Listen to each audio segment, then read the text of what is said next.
All right, it says we're live. I'm Rob with ScrappyDew.com, and this is ScrappyDew Live. I'm joined by two people here. We have Ken over here, and Michelle Mybell, and they've been with ScrappyDew, helping us out here for some time. And I'm going to let them introduce themselves on who they are, where you can find them, and what kind of stuff they offer all of us. So we'll start with Ken. So go ahead, Ken. All right. Hi, everyone. My name is Ken. I'm with Ken's Creations. I have been part of the ScrappyDew design team for about 3 months now, and I love doing great designs with their SVG files. And I also have a blog, which you can find at www.creativeken.blogspot.com, and I also have a YouTube channel, which you can find either via my blog or on YouTube, which my channel is other Ken's Creations. And I do a lot of YouTube videos around the Silhouette Cameo and the Cricut Design Space and Cricut Explore. So just love teaching people new stuff on the machines. Yes, he's our resident expert on all these cool little things, and we'll be discussing some of these here today. And Ken's a really good teacher. All right, next is Michelle Mybell. She's been with ScrappyDew. She's been with ScrappyDew for a long time. How long have you been with ScrappyDew, Michelle? Maybe 3 years. Oh man, that's a long time. But she's really great at what she does. She helps a lot of people. So if you happen to email support at ScrappyDew, she's typically the one that answers, and she does it all, and I just can't thank her enough. But I'll let her introduce herself, and she'll tell you where you can find her as well. Good evening, everyone. Hi, I'm Michelle. You can find my blog at michellemybellcreations.com, and I'm also the design team leader for ScrappyDew. And like Rob said, I also help out with support, and you can find me also on the ScrappyDew Facebook page. All right. Yep.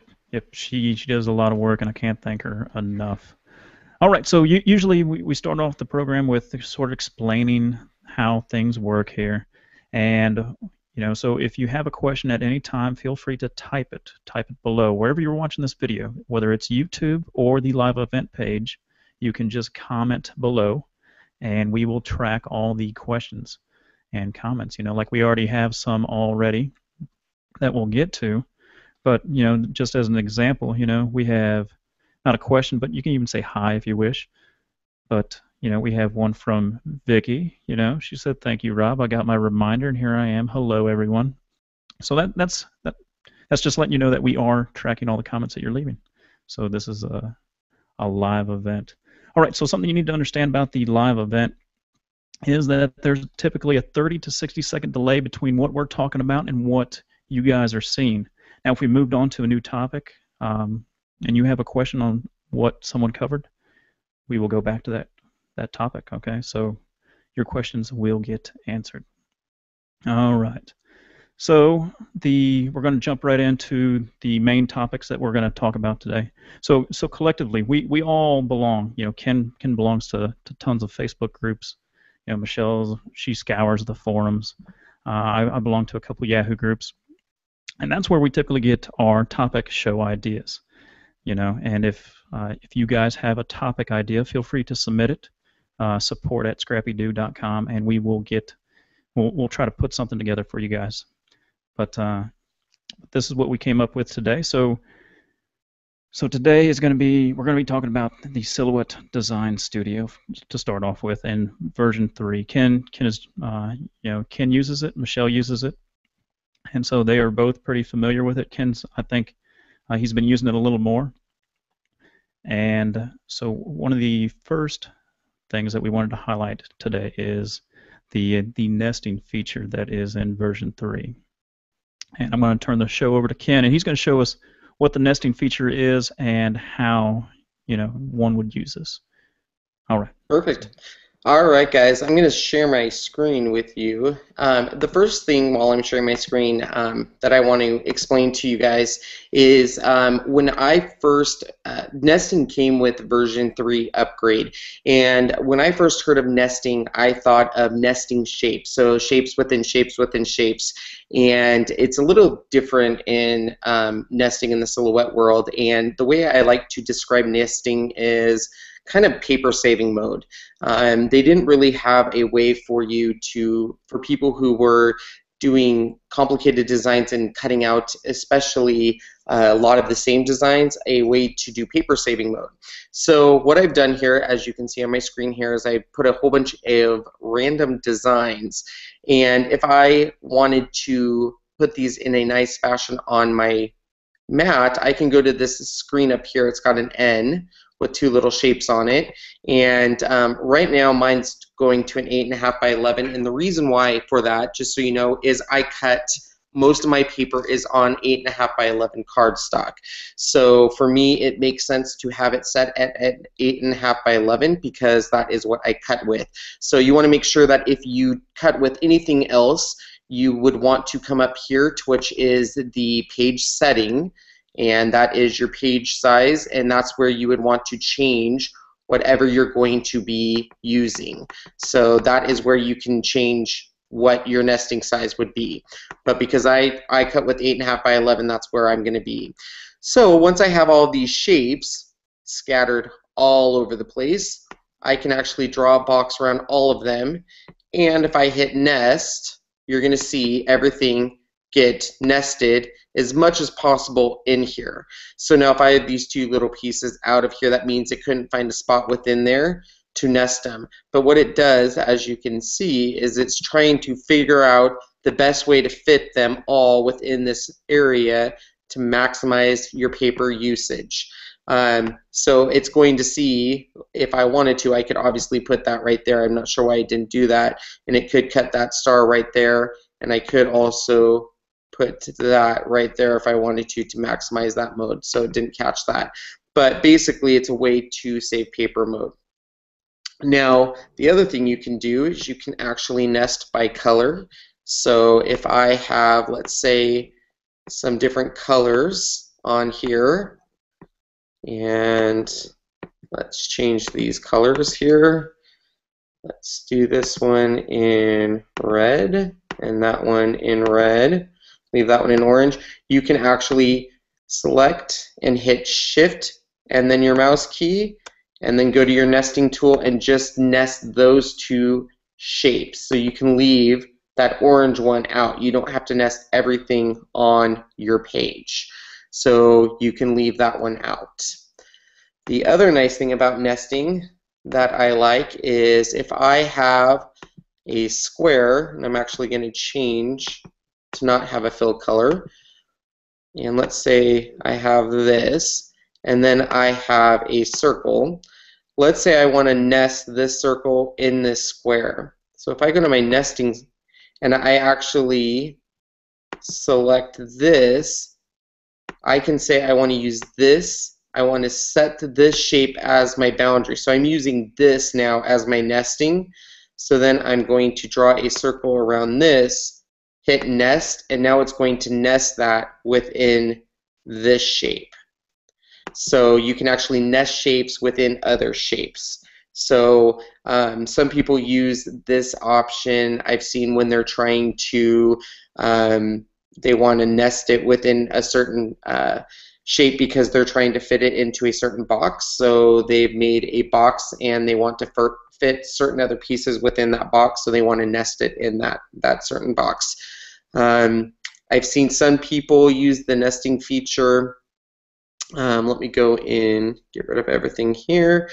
So for example, if you had, we're fortunate that the ScrappyDew designs all come with everything kind of already pre-done, but let's say if these were ungrouped, and let's say these weren't already, they're already grouped together, but if they weren't grouped, and if they, let's get rid of everything here else. Okay, now that I thought about it, you can probably even like delete everything but that small Santa that's in the lower right corner, and maybe it would pull it apart. I don't know. You know what I'm talking about? I'm sorry, what was that? The small Santa that you had in the bottom right corner that you deleted that was the first thing that you deleted? Yes. Yeah, so if you were to go back to that and just delete all the other shapes and keep that small Santa that was put all together, I'm wondering if you can select by color on that and have it nest, or just nest it, and it would automatically separate all those after you ungroup it. Well, we can try.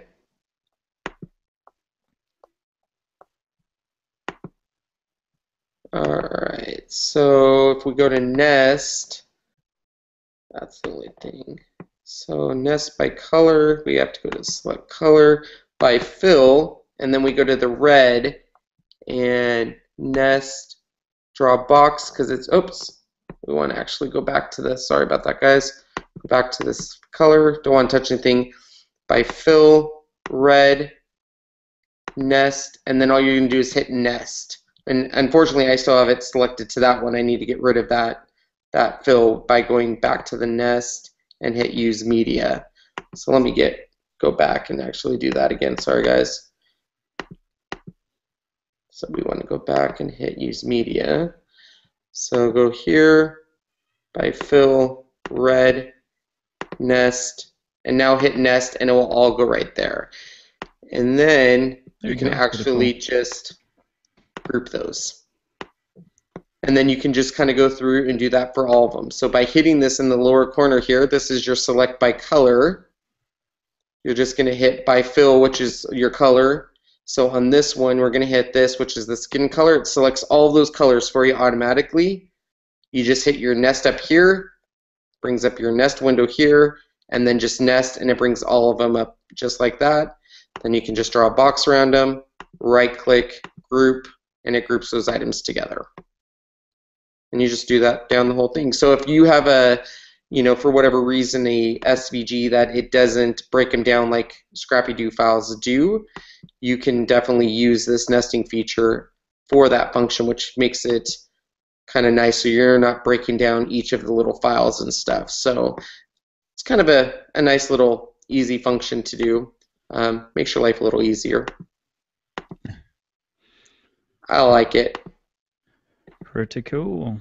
Yeah. So I don't know if anyone else has any questions on the nesting, but for me, I mostly use it for a paper saving mode. If I have a lot of things, especially that I'm going to be cutting on the same color, I'll use it for a paper saving mode and cut them all off, so that way I'm not dragging each little tiny piece onto the paper and then trying to cut them out. So that's mostly what I use it for. So yeah, that's the nesting tool in a nutshell. All right, pretty cool. Let me check to see if there's any questions real quick. Yeah, Susan said that she likes that nesting feature. She really wished the MTC would have it.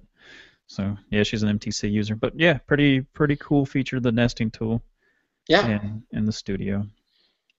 All right. All right. So the another feature that I wanted Ken to touch on anyway is to just briefly show that they've added the feature selection by color, so you can I'm assuming that you can go in there, you can decide what color you'd like to select, and then you're able to manipulate them, like move them around on the page. So I know Ken discussed that in nesting, but I think this is just a little bit different than nesting when you select by color. Yeah, so select by color, you can, there's a couple different ways you can select by color. The shortcut, so if I have this up here and they're ungrouped, and let's go back here, ungroup. So your first shortcut is down here along the bottom. You have this, if you hover over these keys, it'll tell you what they are. But this one here is select by color. It brings up, and you either have select by line, which is the line on the outside, or the fill color. So then it brings up, so for example, here's green. It's going to bring up all of your green fill. Right now we have this guy here, which is going to throw it off, so I'm going to get rid of him. So it brings up all of your red, your orange. So it's an easy way to bring up all of your fill colors that are with essentially all of those fill pieces or the fill color. And I think Silhouette version 3 did this because when the Cricut Explore came out, they were cutting with fill colors. So when you put the paper in the Cricut Explore and you go into Design Space, one of the nice features is it separated all of your cuts by fill color. So the Silhouette Cameo users like that idea. So one of the nice features is when you actually go to cut, one of the other features is when you go to cut now, you can also do the same thing here by going into Advance, and you can also see your fill color option there as well. So you have two places you can use your fill color. You have it down here, which is your select by color, and you also have it here, which is your fill color. So you have two places that you can really play with this, and I use this a lot when I'm cutting, because for me, I love to cut by the paper color. So for me, it's easy for me to cut and say, okay, I want to cut my red, so I'm going to go ahead and turn everything off but my red, and now when I hit send to Silhouette, it's just going to cut the red for me. I put my paper on my mat, it cuts the red, I'm good to go. Now I'm going to cut my green, so I just turn the green on, cut my green, now I just turn that off, turn my cream on, and so I literally am just cutting each layer by itself using that fill color option. So it saves me a ton of time, because what I was doing is I was moving every single thing off of the mat, moving it back on the mat, moving it on. So now it's easier for me, because using that fill color line for cutting purposes, it's made it a lot easier. When I'm working with the images and going into here, it's made it a lot easier when I'm not working, especially when I'm not working with ScrappyDew designs. So if I'm working with, for example, someone else's designs, and they do not have it broken down for me, to be able to work with fill lines, for example, let me go into, I believe it is, let's just pick, I believe PPBN. Same kind of thing here. So I can easily go to my fill lines here, and it selects all of them. So I don't have to go through and hit Shift and select each single one. I can easily go to select by color and just go there, and it automatically selects all of them for me. So it's just a nice, real easy shortcut that just makes my life easier. So right here, as you can see, there's all these pink ones in the middle of this brown one. So if I was to just draw a box to pick up all those brown ones, it's also going to pick up those pink ones to move those, which I don't want. If I go to the shortcut brown, it's just going to pick up the brown. So it makes it a lot easier. The system does it for you. I'm not have to worry about, okay, I need to try to avoid those pinks. So this is a perfect example where people will say, well, just draw a box around it. Like this one, you can just draw a box around it. Well, yeah, but on this one, I can't just draw a box around it because of those pink ones. I would either A, have to draw, shift, use the shift key, or I can use the shortcut key down here, select by color, hit the brown, and then I can move it. So two ways to get to that cool feature, but that's what I use this feature for. It's a cool, one of those cool little things that just was a nice little added feature in version 3 that I really liked. Yeah, pretty cool. So yeah, you can select the colors, and I think you explained it very well. You could have just drawn a box around that first one, but yeah, just like you said, that pink one. Yeah, I'm going to use the select by color. Mm-hmm. All right. So the another new feature that came out in version 3 is the art tool. And Ken's going to show you where this art tool is and how to use it. I did want to mention that the nesting feature is a pro tool only, right, Ken? Yes, the nesting tool comes with the Designer Edition. So if you open your Studio software and at the top here it says Designer Edition, you will have the nesting tool. If it does not say Designer Edition, you would have to buy the Designer Edition to get the nesting tool edition. Yeah, but the select by color, it's there. It's the same thing with the the arch tool that Ken's going to get ready to talk about here. Correct. Arch tool, pretty basic. Hold on, Ken. Go start. We do have one question. Sure. Here, let me post it up, and I guess I'm going to have to read it because it's a little longer. It says, I like the silhouette version for cutting by color, so you can put more than one color of paper on your mat. Can you do that on the Explorer, or are you limited by the way the Explorer has it set up? It seems like you have to put one color of paper in on the mat at one time.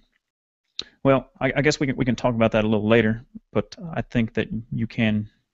We showed it before, Ken, on how you can put papers on your mat at the same time and cut. Correct. Yeah, you absolutely can do it. You all you have to do is put all your images on the mat, and then you attach it to the mat. So you absolutely can do it, and then you can cut it with one pass. Yep. Yeah. Well, and Ken will show you how to do that later on in the show. Sorry, I'll let you go back to the arc. Okay. Perfect. All right, so the arc tool, it's pretty easy. A lot of people were excited about this because you can now do arc text, which a lot of people are excited. So the arc tool is part of the drawing concept of Silhouette Studio, which gives people all of these tools along the side here, what they call their drawing tools for people that use this system to draw. So the arc tool is literally that you are making an arc. So you start by just putting a dot, and then wherever you push your mouse, it just makes an arc wherever you go, and as soon as you press your mouse again, it makes an arc. So then you have your arc, you have this here, which then you can make your arc bigger, smaller by pressing this in the middle. So tells you the degree here. This is your inch here. If you go to the cut settings, it's going to show you exactly where it's going to cut. So right now it would cut just right there. So it would still be stuck to your paper if you were to do a cut. What I mostly use this for right now is I use this for mostly for text, so to curve text. So what I'll do is if I want to do a curve text is I might have a curve like this. I will come to the text and I might write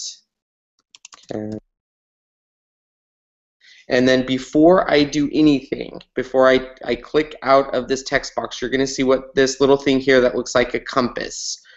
You're going to take your mouse in that thing and you're going to move your text right into the curvature, and it's automatically going to curve in that. And you can do the same thing with the circle. So if I had a circle, the same thing would happen. So now you see, your name is like cut off, but you'd have to increase your arc in order to get the full name to come out.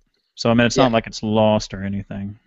No, yeah. In fact, let me just to show you, I'll just go like this, so that way, oops.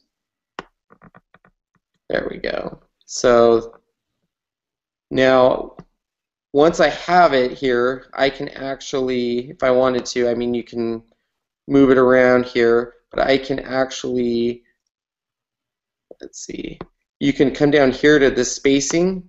You can actually move your spacing around. You can make it longer if you want. You can make it real short. If I had multiple layers, so if I had 2 or 3 lines, I could change the line spacing down here.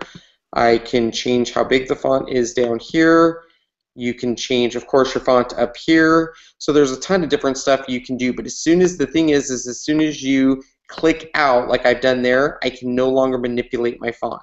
So I can't go back now and change anything. I can come back in here, but I can't take that, so I can't take that font off again now and move it back and forth. So the only, I mean, I can get rid of the font, but I can't. Yeah, I noticed that too. Like if you wanted to like mirror the word happy, once you go to the modify and you mirror it, it loses the text property. Correct. Yeah. Correct, yeah. So this is the only time you can do this at this point. As soon as you click out, you can't move it back. So a lot of people will say, I can't get it to work, and the reason why is the only time you can get it to go to that arch is when you have this compass. And the only time you can do that is right before you click out. Hey Ken, like I was playing around with it today, and I just double-clicked the text, and I was able to edit again. Are you able to do that? You can if you on this one here. Let's see. I believe if you haven't manipulated the text to a certain point. Okay. So once you go to a certain point of manipulating the text, yes, you can. Okay. So, and that's what I mostly use the arch for. You can, let me go get rid of this. The arch, though, just keep in mind, I've used the arch, but a lot of people will say, well, does it cut? It will cut. So if you use the arch to use that for the text, just make sure to get rid of, if you just want the text for the arch, get rid of your arch, because if not, it will cut that part. So that's a big thing, 'cause as you can see, it's going to cut that arch right there. So I don't know what else people really use the arch tool for other than the text and to get things at a nice arch angle if they're designing you know, any kind of designs that contain semicircles. Okay. All right, so pretty cool, pretty cool. All right, I'm going to go through, see if there's any questions on that. I know Rosemary, she asked a follow-up question on the, as far as the Explorer, because I guess she's surprised. She's surprised that you can do it in one pass. So, so we'll go to Michelle, and then Ken, you can queue up your Cricut. Okay, perfect. I can do that. That way, it'll give you time to work out what you need to do. All right, so I'm not seeing any questions on that topic. Like I said, if you have any questions, I know we got some more viewers now, so if you have any questions, feel free to post them below. And also keep in mind that there is a delay between what you're seeing and what we're talking about 30 to 60 seconds. But we'll answer your questions. All right. So Michelle, she's going to be showing us here of a cool little extension for Google Chrome. And I'll let her explain it. So if you're ready, Michelle, we can go ahead and queue up your desktop, and you can show us that extension for Google Chrome. Okay, let me do a screen share. One moment. All right.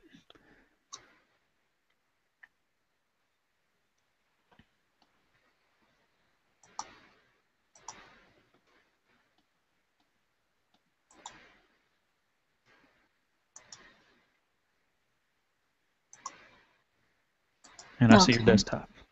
Okay, one moment. All right. This is a nice little extension for the Google Chrome browser.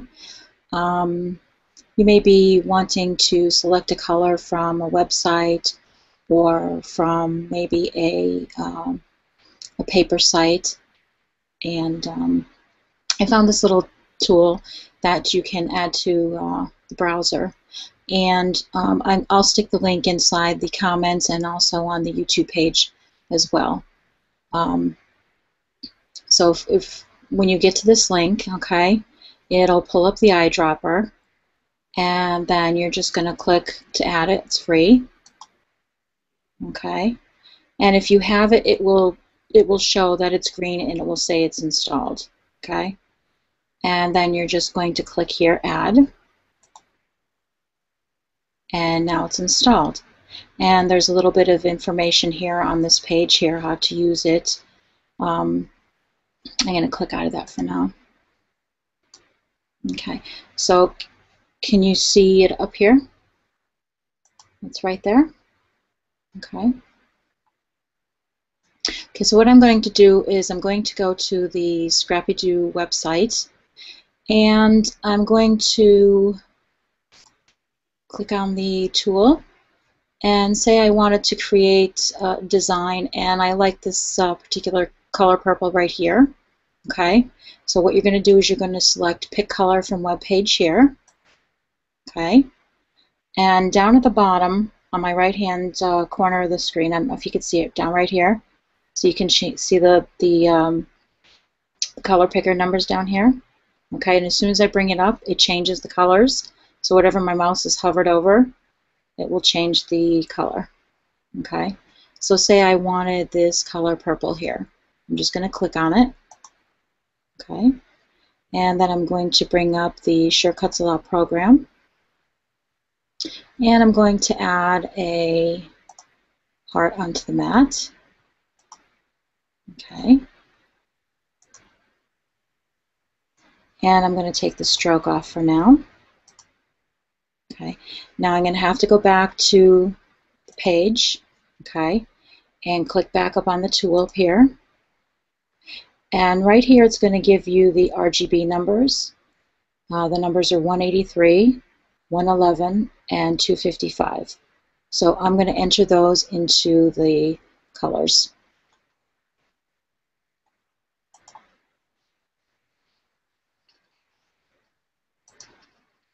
Okay. So I'm sorry, what was that number again? I should have wrote it down. Okay, so it's 183 and 111.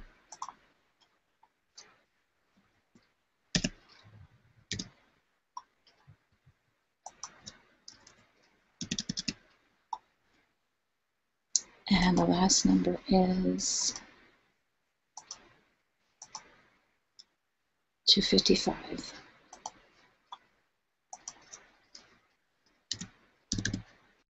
And then I'm going to hit OK. And then it changed my design to the color from the website. This was someone had brought up a question about how to change colors, so I thought I would add this in too as well, to just a little add-on to the browser that would help you select some different color choices for your projects. Yeah, it's pretty cool. Mm-hmm. And you know, you can use it for your. You can see how you can use those colors to see how the project will look completed, or you can use it as like a print and cut. Mm-hmm. Okay. Okay, the next thing I'm going to discuss is for Shortcuts Lot is the alpha fill. I should just left the heart on there. Let me go bring another one back in. I'm going to bring a couple. Okay.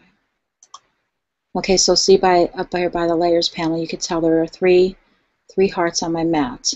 Okay, so the top heart I'm just going to resize a little bit larger. Okay. All right. And in Windows, you'll find the setting under Edit and Preferences. But because I'm using a Mac, it's going to be in a different spot. Up here, it's going to be under Shortcuts Slot in the menu bar, and then Preferences. Okay. So right now, my color, the alpha fill, is filled at 100%. So basically, that's telling me that the color is full color. Okay. There's no transparency. And this comes in handy for a couple reasons. When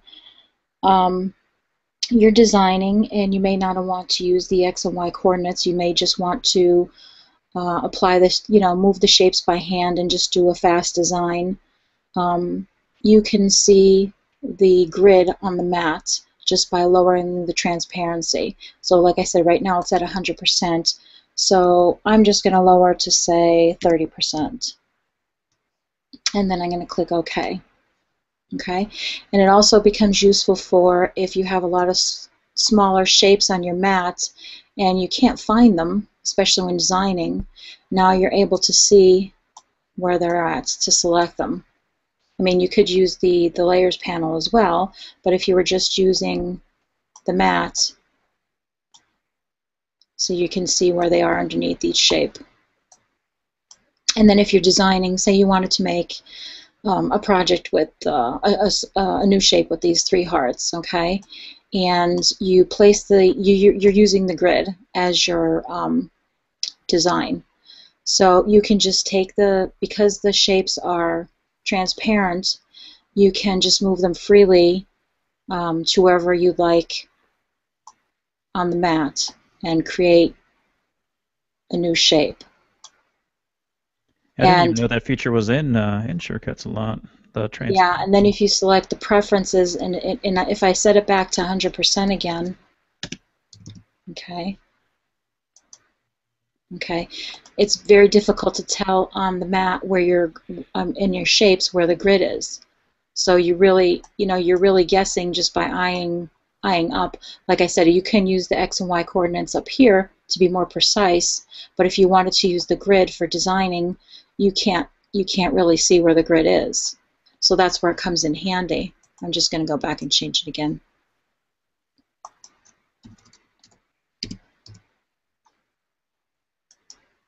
Okay, so it makes it easier to create your design. Then you could just, like I said, just place the hearts anywhere on the mat.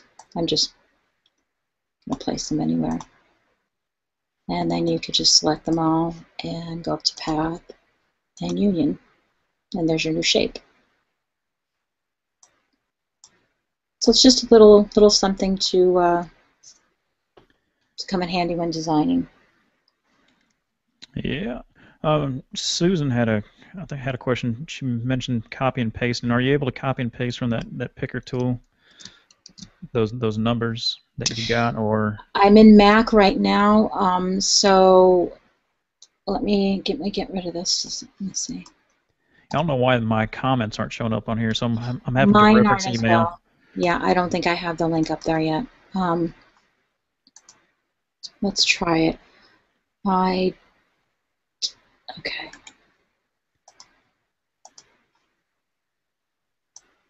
See, it depends. In Windows, I forget how it is because I've been using Mac now for so long that I forget how the colors. I believe you can. I'm trying to picture the color picker in the Windows program of Scal. Do you have your program booted up, Rob, or no? No, I Okay, don't. okay. I'll do a screenshot and let me see if I could copy and paste it. I can. I guess while Ken's doing his, Okay. I'll boot up the Windows and. Yeah, see, my color picker is also different from Windows. The Windows, it's going to appear different than what it is here. It's a little bit, the choices. There's more choices, and I don't now know you if there's have all this here. I'll have to see if there's hex colors. I don't know if there's a. There should be in the. Let me see. There should be separate boxes in the Windows hex colors, and then you could just actually. Let me go over here. You would be able to just, copy just that number there. Okay. Again, my screen is different, so it's gonna be different. So. Might be just faster just to write it down and plug them in. Mm-hmm. All right. But those are just two little tools that can help in your design process. All right. Well, thanks, Michelle. I'm not seeing any questions. Let me see if there's another. For some reason my little question thing's really not coming up, and I'm trying to use email as well. Kathy, she asked, can you use the color picker on the Silhouette or Explore? Well, yes, as long as there's the basically you're just copying the numbers, and I'm sure there's in the Explorer. I don't believe there is a section. I'm trying to picture it offhand. I don't believe there's a section for colors. I could be wrong. For the Explorer right now, it doesn't make sense because they don't have print and cut. The print and cut, yeah. Until they have print and cut, I would assume when they release the print and cut, that will be a feature they release with that. Mm-hmm. In Silhouette, there is that choice. There is that selection there where you can enter the color numbers in. All right, Vicki, she asked, she says, Ken, does Designer Studio have a transparency feature? Not that I'm aware of, no, not yet. Okay. All right. Let's see. All right. Now to go with along with this next question, Ken, that you're going to be answering for Rosemary. First, she wants to thank you for showing how it works, and she said she's just trying to figure it out, and she's she said she's really used to the silhouette and the cameo, and loves it, and she wants to get used to the Explorer. So, Ken, show her the way. All right, so let me share my screen here. Okay, so when you log into the Explorer, the first thing you want to do is set up a virtual blank canvas because you want to kind of see where you're going to be positioning your images broken down. So I always pick a blank canvas, and this is under your set canvas, and you're going to hit done, and it's going to pop up here a box, or it should pop up a box. There we go. Where's my box? Well, let me refresh.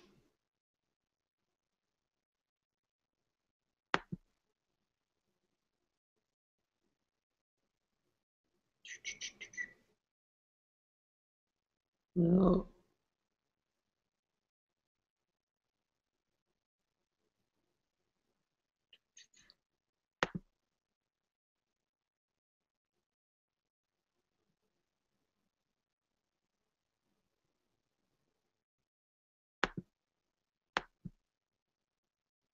Well, it should pop up a box, and it's not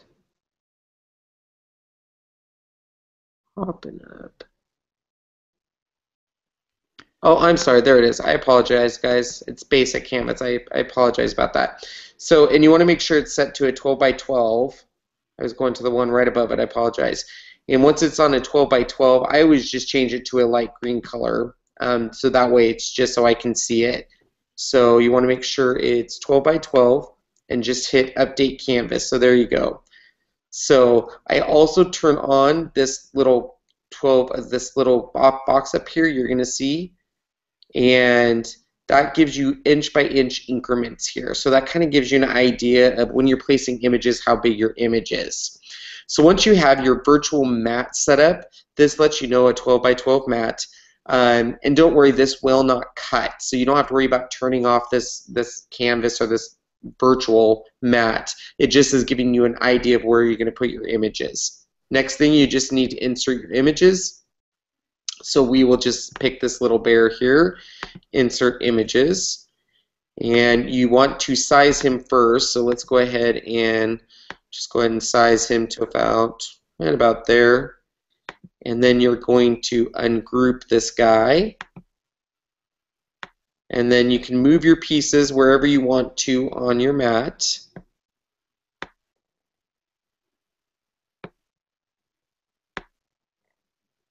Whatever areas you like to. And it looks like, for whatever reason, this and this are different colors. It looks like it's a different shade of black. And then the important part is obviously knowing where you're positioning your paper on the mat. Because right now, if I was to hit go, Design Space is going to automatically figure out each layer and print each or cut each layer versus the color of paper. So the question is how do we do it in one pass? And the way you do it is you're going to select all the images, and the way you do that is by hitting the select all option. It's going to select all these images that you have on your mat, and you're going to hit this attach button. And what that does is it attaches all the images to where you have them exactly on your mat, and basically says attach them to this virtual mat. So now when I hit go, it's going to cut them. Oh, I actually have to change it. There we go. It's going to cut them exactly on that mat. So now it has the little lines here. I can position my paper here. I can position my paper here. I can position my paper here, here, here, and it will cut it in one pass versus the 5 passes it normally would have done. So that's how you do it. And so it looks like the attach is locking all the pieces on the mat, and they're like frozen, and they're grouped, I guess, basically grouped together. Correct. That is correct. All right, she has a follow-up question. She says, do you have to buy the Cricut Explore membership in order to use Make It Now products? She said she did No. see your video on how clean the cuts are. So you do not need to buy the membership. So when you But it could do, save you money, though, right? If you do it buy the could. membership. Correct. Yeah. So when you do Make It Now projects, you'll go to this screen right here and Make It Now projects. So basically, if you're going through here and you find a project you like, and you, let's say, go to this Anne Griffin, it basically comes down here and it tells you how much it would cost. So if I wanted to do this project, it's going to cost me $5 to make this specific project because I would have to buy each of these items. Now, if I did any of these other projects, so let's say this one here, I purchased all of these items. So for me, I already have these items. I can just hit Make It Now. So technically, no, you don't have to to purchase anything. There is some freebie. So if you go up here to this drop-down box and go all the way to the bottom to free, that will bring up all of the design space options that are free. So these are the ones that Cricut has given you that are free and don't cost anything. So these are ones that you can try out, and they rotate, I believe, monthly for free. And then, of course, when you buy your Explorer, you get 60 days of membership for free as well.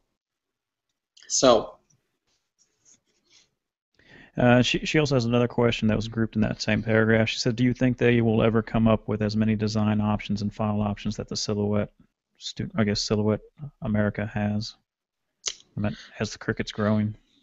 I think eventually they will. They just released, if you looked at just recently in their Design Now projects, for example, this one is the first time I've seen where they're starting to release other people. Like this one is from something called Vintage Rivals or Revivals. So they're just now letting third-party designers come in and start releasing their own designs in the Make It Now projects. So I think now that they've started doing that, we're going to start seeing a lot more in their Make It Now projects. So I do think we're going to start seeing more in their design space. I just think that because Silhouette Studio has so many designers in their subscription, they have a long way to catch up because Cricut for the longest time was just releasing cartridges. So I just think it's going to be a little time before they can catch up. Yeah. Rosemary said, thank you. Thanks a ton. So yeah. I guess that answered her question. Perfect. All right. So while we're on the Cricut topic, I guess we'll go to Jean here. Let me share her question. Her paragraph's kind of long, so I have it on a little sticky note here. All right. So hopefully you guys can see this. So off topic, Ken, I have a Gateway laptop computer. It's about 2 years old. It doesn't have Bluetooth. Do you know where I can buy an adapter for Bluetooth? She's like, I'd like to get the Bluetooth for the Explorer, especially since the USB for my E2 broke off inside the USB cord itself. So, is that? I mean, I got mine at Best Buy or Amazon. I mean, those are the two places I'd go, but Best Buy is probably the best place I would go for the Bluetooth, any kind of Bluetooth or related issues there. But I mean, if anything, I would say it's definitely well worth buying for the Cricut Explore.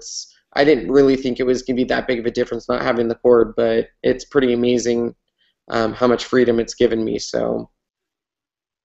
Yeah, and I think you may also want to. You can probably do a search on Amazon and find a little USB Bluetooth adapter. Yeah. Oh, hey Ken, is it possible for you to power up your Silhouette Studio again? I guess Kathy, she just wants to know where's that arch icon again?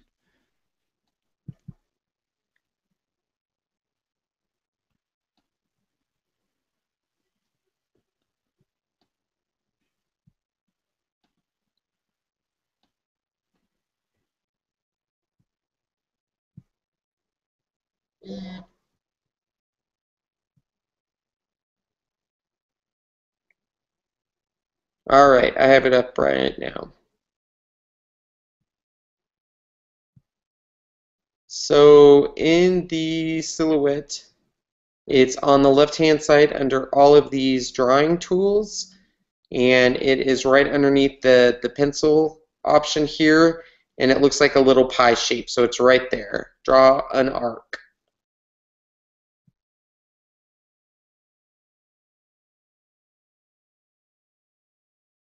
So pretty easy to find on that one.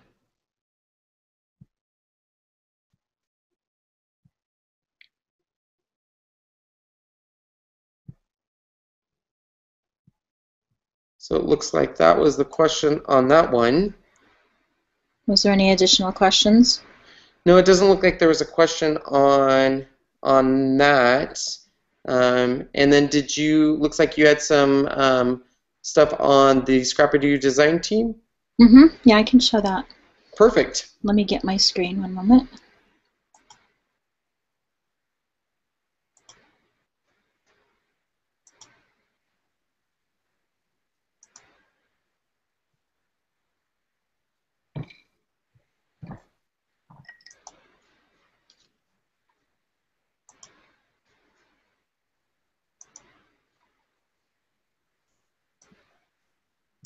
Okay, can you see it?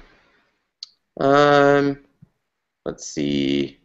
I don't see your screen yet. Okay. But you are welcome, Kathy. I hope that helped.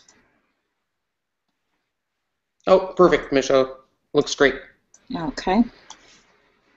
Okay, our first project tonight is by Sherry, and she created a layout using the 4th of July pattern file and also the Independence Day Kids. And she used the hairstyle from the water balloon fight. And this is a close-up of the image. That turned out really cute.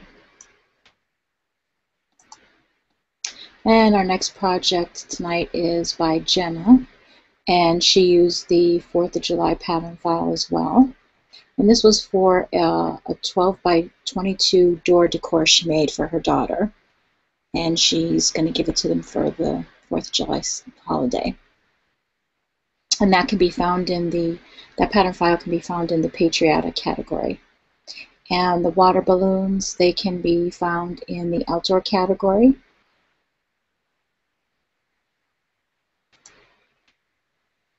Okay. This is a close-up view of the project.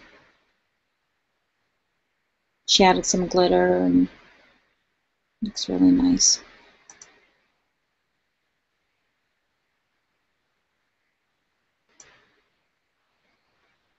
And this next project is by Melissa, and she used the garden gnomes. She used the mushrooms from the garden gnome set.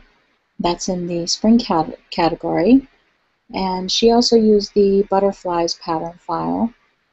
That is also in the spring category. And she also used the new Fairy Expansion Pack from the Scrap Factory program. I thought she did a really good job combining all the files. She made a really nice layout. Yeah, it's pretty amazing. Mm-hmm. I love all the details. She always does great with details. She does. And there's another view of the layout.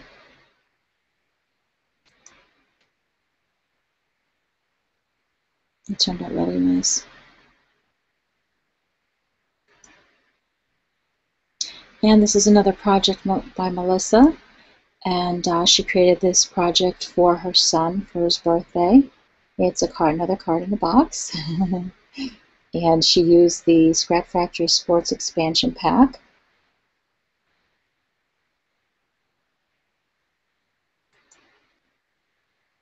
And she also used for the bats, she used a wood grain embossing folder. And these are also the mitt, and the ball. They're also part of the Expansion Pack.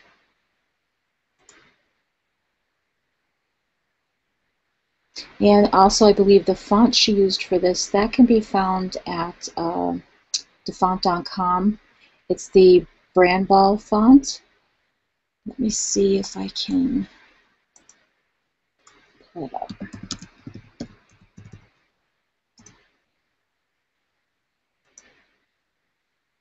Okay, and you can find it here at the defont.com. And the download link is right here. And you just click on it right here and install it.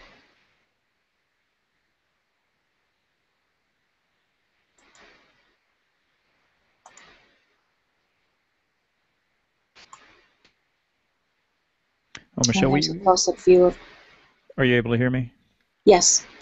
All right. We're not seeing your.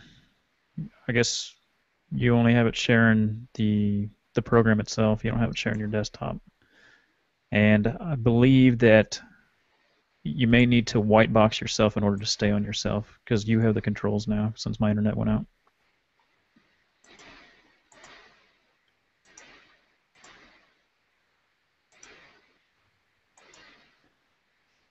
Okay.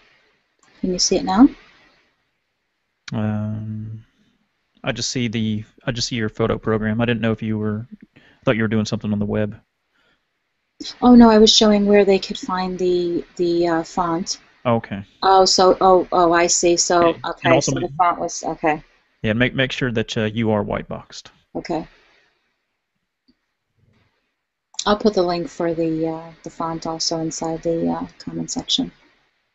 Okay. And let's see, I think that's the last image for that. Yeah. That's the last image for this.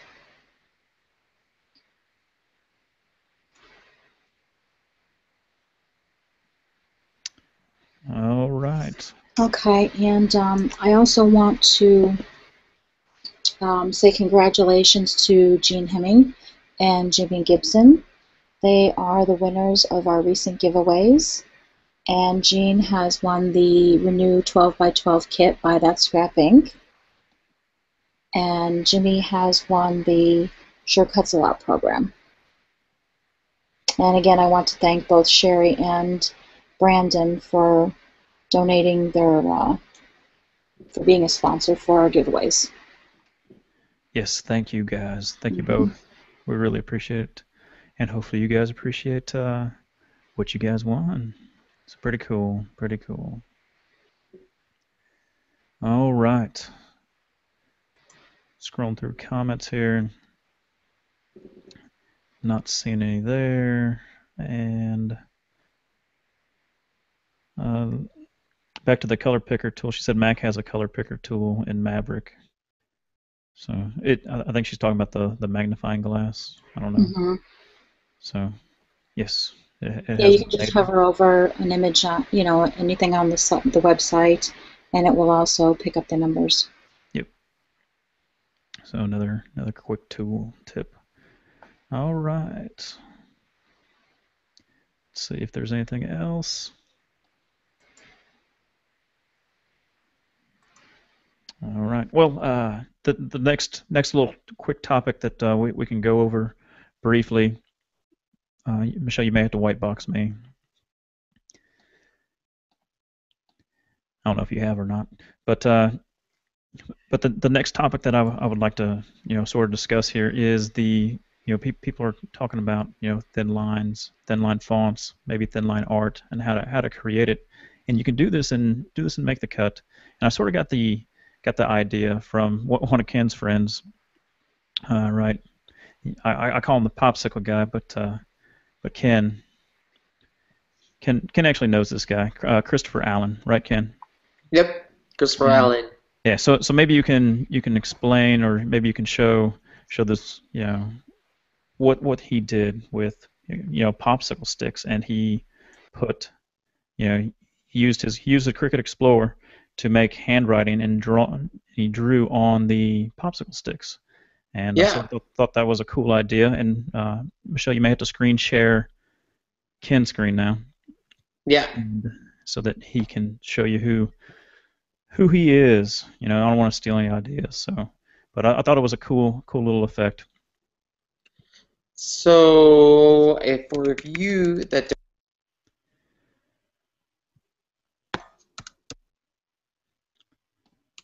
oops, that's his personal page. Might not like that. There we go. So he just got his Explore, and he does really cool things. He does little nails techniques. I don't know where the Popsicle one is, but he just started. Oh yes. I was gonna say if you just Google Christopher Allen and Popsicle, it pops up.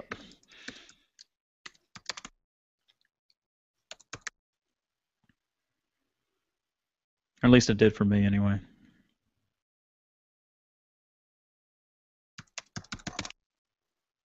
Oh, yep, there it is. There you go. He's now known as the Popsicle guy. He is. Yeah, so he basically put a bunch of popsicle sticks on his mat, and then he let the Cricut draw words on the popsicle sticks. Yeah, and the way you do that is you do have to, when you're adding text, it's really important. A lot of people ask this question. You have to go into this font here, and you have to do has a writing style. Because if not, what will end up happening is, like on here, his has a writing style, so it's all filled in. If not, what will end up happening is your text. So, for example, so it's filled in because it's got a all font. So has a writing style, it's going to end up being, it's going to be written. It's not going to be cut out, because if you don't do a writing style, the Cricut Explorer is going to think it's going to want to cut that out. So it's going to, when it writes, it's actually going to write all around that. So yeah, that's the difference. It's almost like it compresses the text. Correct. They call it center line, almost like kind of tracing, or thin fonts. Correct. So that's how you change the different fonts. So you have all fonts, system fonts, which are what are loaded onto your computer system.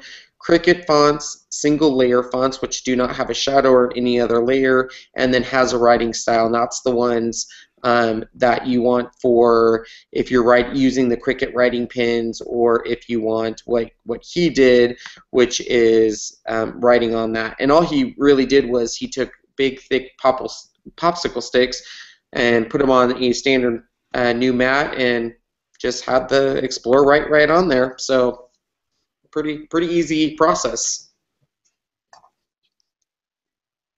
So yeah. All right, yeah, you can do the same thing almost. You can almost do this with Make the Cut, and that's what I wanted to show you guys tonight in Make the Cut and what you can do.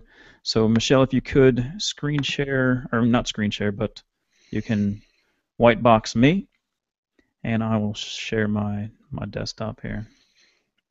All right. I have you white boxed. All right. So let's go ahead and check it out here. So I have this image right here, and then I also, in Make the Cut, you guys probably saw the newsletter if you guys did get it, and this right here, I traced it in Make the Cut, and I was able to do what I'm going to show you how to do real quick in Make the Cut. So we take this B, and I'm just going to copy it to my clipboard. All right, copy image, and then I'm going to go back into my Make the Cut. I'm going to go ahead and start on a fresh slate, and I'm going to go to trace, pixel trace up here, and I'm looking for my box. There it is, and I'm going to go ahead and paste it. Oh, it didn't do it. Let me try again. Copy image, and we'll go back into here.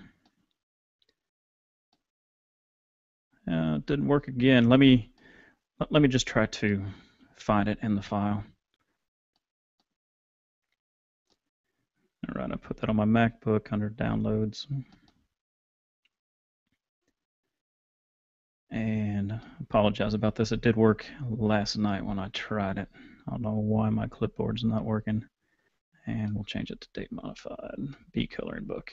Yeah, so I just basically found a B coloring page off the internet, and I'm going to go ahead and hit open, and it's going to try to trace, and it did.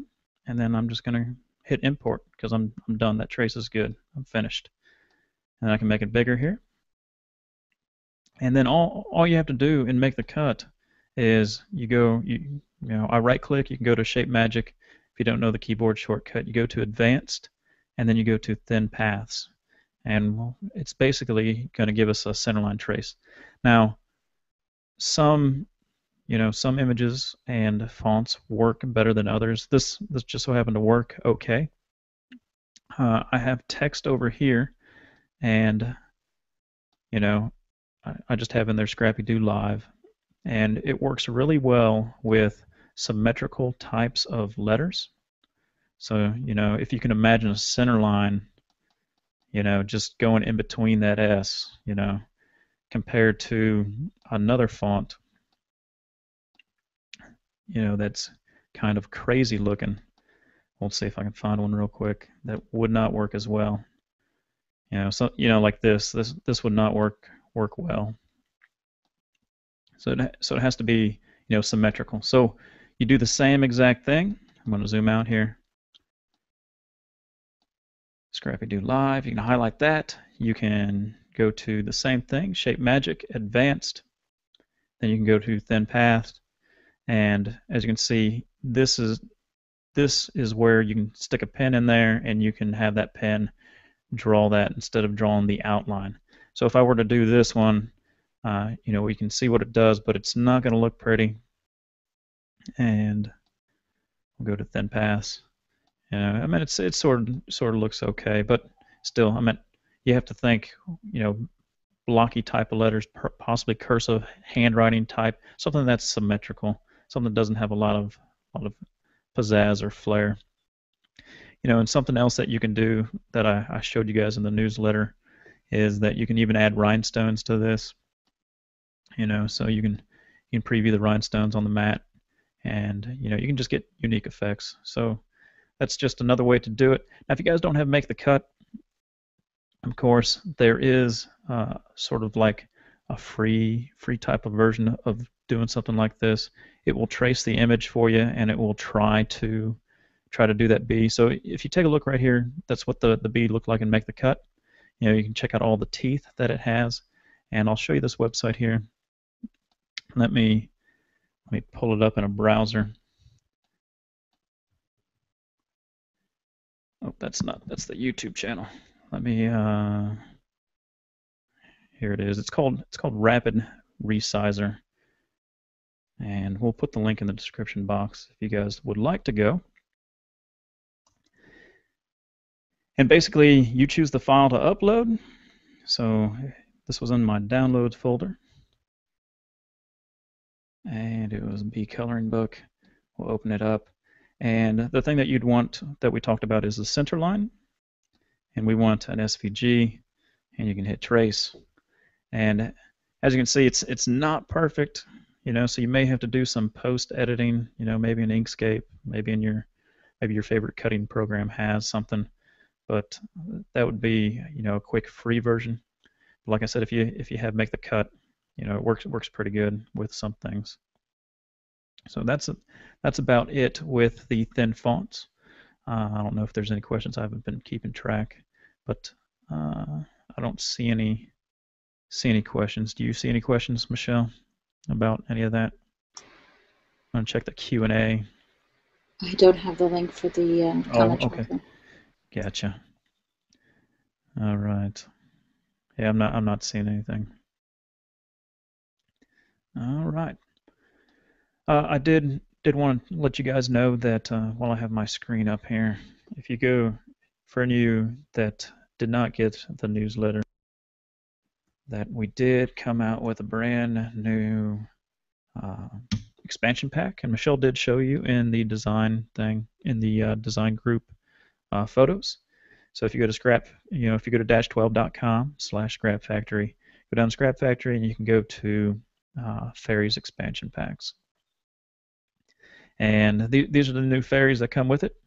So keep in mind that you can use I mean, if you have Scrap Factory, you'll have all the basic hairstyles and everything else. So all of those will be a part of that. So these are the new Fairy Expansion Packs. So you have new wings, you have new outfits. As you can see, it comes with 5 new hairstyles, 5 new outfits, 5 new wings, and you get a total of 125 possible combinations just from this expansion pack. That does not include the original one that you guys would have had if you purchased the Scrap Factory program. So this is new, and you can check it out at -12.com. And we do have another expansion pack that will be coming out later this week, right before the July 4th weekend, and it will be. I don't know if I have a photo of it, but I'll show you what we're coming out with this weekend, and let me find it. So it's called Bedtime. I haven't came up with a nifty name yet, but this is what we'll be coming out with next. So you can look for that coming out right before the July 4th weekend. So you have like little bedtime kids, underoos, pillow fights. You get nice animal slippers. So that's what's coming out next for the Scrap Factory. Gave you guys a quick little sneak peek of the new expansion pack. All right. So I'm going to do a quick look at the questions, and I don't know if you guys have any. All right, not seeing anything. Jimmy just says thanks, really appreciate the scowl. And yeah, not seeing very much. All right, so if there's no other questions, guys, I think we're about 15 minutes past our hour mark. I do appreciate everyone for coming, and like I said, if you guys go ahead and follow ScrappyDew Creations, and you will always stay in the know whenever we're coming out with these shows. They're typically either Wednesdays or Thursdays, but yeah, go ahead and check us out. And if you got anything, Ken? Nope, I'm good. All right. Well, like I said, we'll see you next time. Yeah. Bye, guys. Good night.